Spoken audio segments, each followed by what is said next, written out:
yeah, yeah, yeah, yeah, yeah. Ay, coming in, yeah, flex. I just wanna win, yeah. LABB, who we running with, yeah. 2, 2, 3, 3, I'm on 10 again. Salut les breakers, j'ai une réflexion qui est que, étant sur l'ATP depuis 2 ans et demi, ayant passé en tout, je pense, 7 ans de ma vie sur l'ATP, j'ai quand même remarqué que le service est le coup le plus important au tennis. Parce que c'est le coup que tu contrôles, qui est indépendant de l'adversaire et que tu peux contrôler de A à Z. Le temps de préparation, le lancer de balle, la zone, les effets, indépendamment de l'adversaire. Et c'est le coup pour moi le plus important.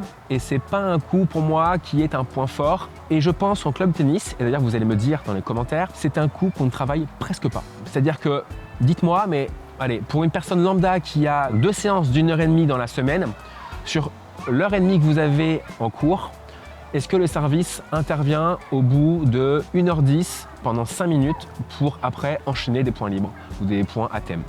Mettez-moi oui ou non en commentaire, mais en tout cas, moi, c'est ce que j'ai vu, c'est ce que je vois, et je pense que c'est un gros problème et un gros frein dans la progression d'un joueur de tennis ou d'une joueuse de tennis pour être ultra performant.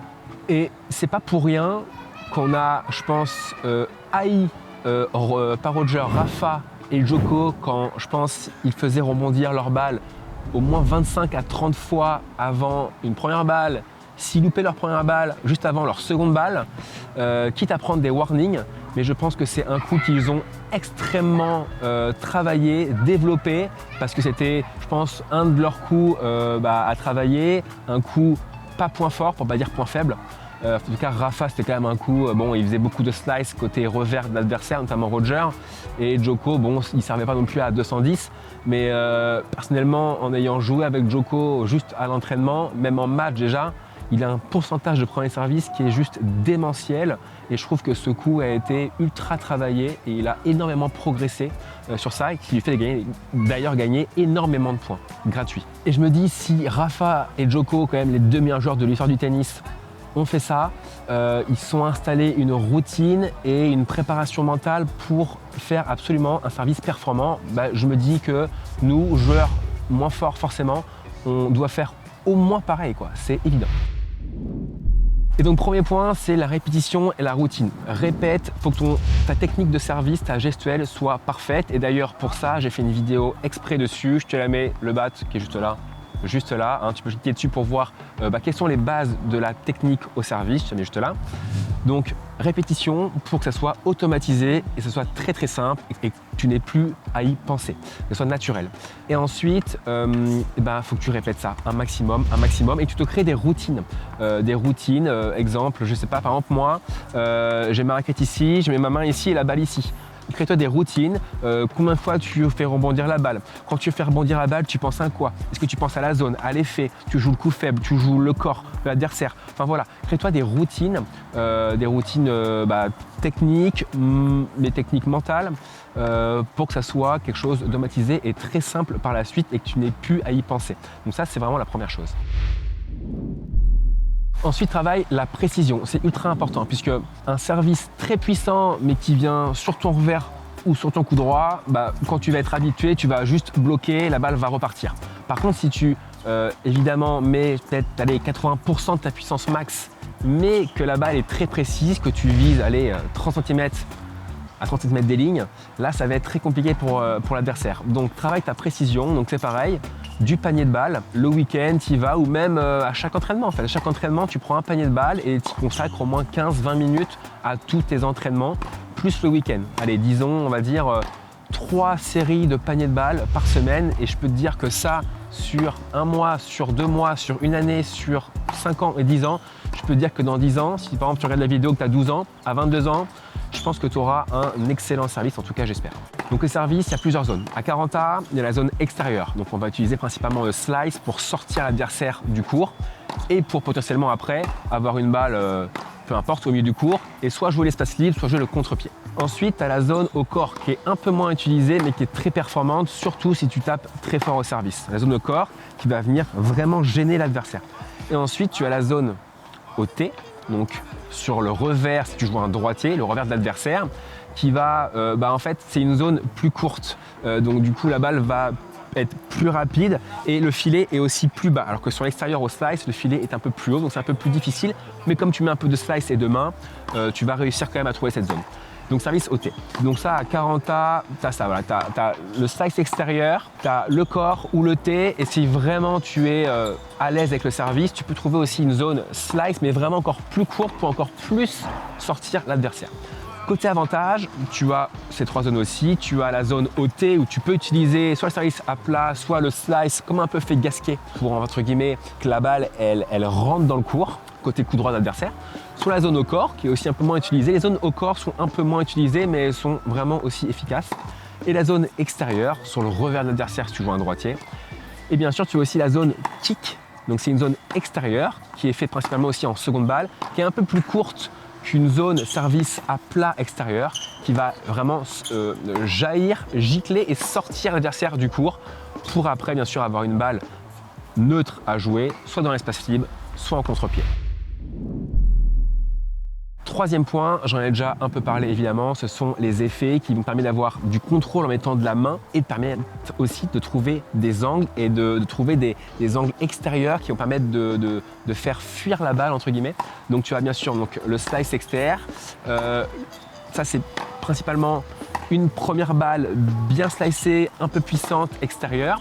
Sur seconde balle, en général, si tu joues un droitier, tu vas faire un kick sur le T pour trouver la zone revers et pour pas donner d'angle ensuite à l'adversaire. Ou alors si tu joues un gaucher, tu refais un slice côté revers. Ou alors ce qui se fait aussi, c'est en seconde balle, service slice qui revient sur le corps de l'adversaire pour pas qu'il ait la possibilité ou l'opportunité de t'agresser sur seconde balle. Une zone qui revient bien sur le corps. Et côté avantage, comme j'ai déjà dit, tu as le slice de Gasquet sur le T, tu as le slice aussi au corps et tu as le kick externe qui va bien sortir l'adversaire du court. Après avoir dit tout ça, il faut bien sûr mettre en application et donc je te propose de faire des simulations de match. Pour le moment, pas besoin d'aller en match.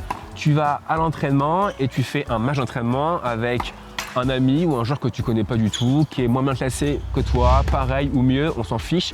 Objectif, c'est évidemment pas de gagner ce set ou ce match, on s'en fiche. Tu donnes des objectifs, tu te mets une feuille, par exemple, servir 100% du temps en première balle, à plat, au T. Les deux T par exemple.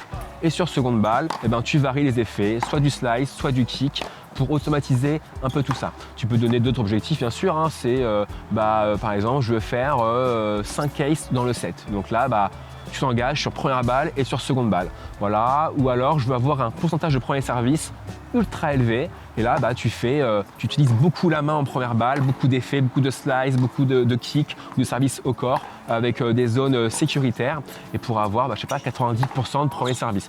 Moi, en match, des fois, vu que mon service n'est pas mon coup fort, je fais souvent des services, des premières secondes qu'on appelle des premières balles avec effet, pour vraiment avoir une zone sécurisée, une zone au corps ou une zone slicée que j'aime bien jouer pour après avoir l'espace libre. Et souvent, en général, quand je pars dans ce schéma-là, j'ai en général au moins 75% de premier service, voire des fois 85%. Après, évidemment, ce que tu vois à haut niveau, les top players, et si tu veux aller beaucoup plus haut, et si moi je veux aussi aller plus haut, c'est ce que je me suis fixé comme objectif en 2023, c'est vraiment d'envoyer fort en première balle parce qu'il faut des points gratuits, il faut être dangereux, et puis après, si tu ne la mets pas, tu as une seconde balle à faire. Cinquième point, c'est bien sûr, une fois que tu es à l'aise à l'entraînement, aller en match et le faire. Et là, tu vas avoir ce petit paramètre, c'est le stress, tu vas être un peu plus crispé et là, il faudra reproduire ce que tu fais à l'entraînement en match. Donc c'est pareil, tu te mets une feuille de route, objectif, et tu te regardes cette feuille entre chaque changement de côté puisque tu vas avoir un dilemme, c'est tu vas te voir perdre, peut-être à cause du service d'ailleurs, et tu vas te dire, est-ce qu'il faut que je continue à faire ce que je fais au service? Eh bien, la réponse est oui en fait, parce que tu joues pas pour gagner le match, mais tu joues pour être meilleur de match en match et pour progresser au service, et tu verras qu'au fur et à mesure, tu serviras évidemment mieux puisque tu seras beaucoup entraîné, tu auras fait de la répétition et tu auras fait des matchs d'entraînement et des matchs officiels où tu auras bossé le service psychologiquement. Sixième point, c'est l'analyse vidéo. C'est ultra important, c'est ultra utilisé à haut niveau. il faut que tu te filmes sous différents angles.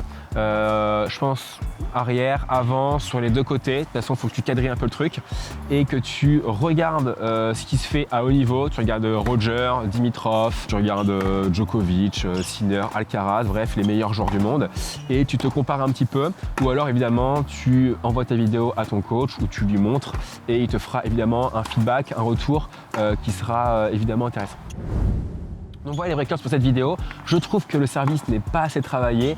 On devrait le travailler, je pense, 10 fois plus. C'est le coup le plus important pour moi qui va influencer le cours du point en fait. Et quand je vois à haut niveau sur l'ATP et les mecs à 300, ils servent, tout le monde sert l'acier trempé, que ce soit en première balle ou en seconde balle. C'est de plus en plus fort, de plus en plus précis, avec de plus en plus d'effets et avec de plus en plus de pourcentage. Et donc c'est de plus en plus dur de retourner un joueur. Vous devez travailler obligatoirement votre service, au moins 3 paniers par semaine, j'ai envie de dire 3 paniers de 1 demi-heure par semaine sûr. Et quand vous avez des séances de 1h30 avec votre entraîneur, que vous êtes 2-3 sur le cours, au lieu de passer 5 minutes à travailler le service, vous travaillez au moins 15 minutes en plus de vos 3 paniers par semaine et en plus de vos matchs d'entraînement et vos matchs officiels. Et je pense qu'après ça, vous verrez dans quelques mois, quelques années, vous aurez un bien meilleur service que ce que vous n'auriez eu si vous l'aviez travaillé beaucoup moins. C'est juste très logique. Les breakers, si vous avez kiffé cette vidéo, n'hésitez pas à liker, mettre le petit pouce, la petite cloche, vous abonner et en description, on vous met le lien puisque vous avez été nombreux à me demander des formations en ligne justement parce que j'en ai fait énormément en 2020 avec Arthur mon frère, ça avait cartonné et depuis quelques mois je reçois beaucoup plus de messages par mail aussi, par Instagram, donc je vais refaire une formation en ligne en décembre, je vais me mettre dessus, j'ai un peu de temps, j'aurai un peu moins de tournois et donc je vais faire tout ça, ce sera des formations ultra complètes, notamment une formation je pense comment passer des non classés à seconde série avec toutes les étapes possibles, tactiques, techniques, physiques, mentales pour bien progresser. Donc cliquez sur le lien en description, vous mettez votre mail, vous aurez accès à des newsletters et vous serez informé à chaque fois dès qu'on sortira une formation ou dès qu'une formation arrivera. Ça sera en ligne je pense sur mon site julesmarie.fr. Les breakers, si vous avez kiffé, un petit pouce et puis on se voit dans la prochaine vidéo. Salut tout le monde.